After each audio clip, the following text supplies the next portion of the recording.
299,792,458 metres per second. Light ఇంత స్పీడ్గా travel చేస్తుంది.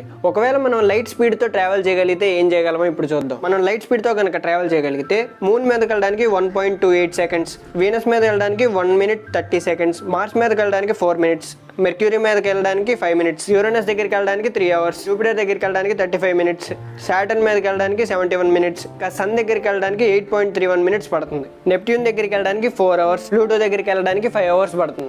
ఏంటి, మనం స్పీడ్ ఆఫ్ లైట్ తో ట్రావెల్ చేస్తే. అయితే మనం ఈ లైట్ స్పీడ్ ని యూజ్ చేసి యూనివర్స్ ని ఎక్స్ప్లోర్ చేయొచ్చా అని మీకు డౌట్ రావచ్చు. అయితే మన మిల్కీ వే గెలాక్సీ డయామీటర్ వచ్చేసి 1,05,700 లైట్ ఇయర్స్. అంటే ఓన్లీ మన మిల్కీ వే గెలాక్సీ నుంచి బయటకు వెళ్ళడానికి మనకి 1,05,700 లైట్ ఇయర్స్ పడుతుంది. అదే ఇప్పుడు మనం ఆండ్రోమేడా గెలాక్సీకి వెళ్ళాలనుకుంటే, అంటే ఆండ్రోమేడా గెలాక్సీ అనేది మన మిల్కీ వే గెలాక్సీకి చాలా దగ్గరలో ఉన్న ఒక గెలాక్సీ.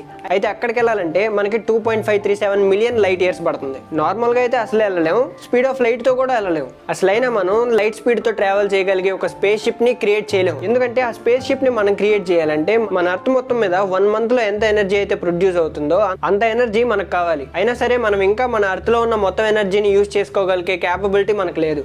అంటే మనం టైప్ 1 సివిలైజేషన్ కి చెందిన వాళ్ళం కూడా కాదు. అందుకే మనం ప్రస్తుతానికైతే లైట్ స్పీడ్ తో అయితే ట్రావెల్ చేయలేం.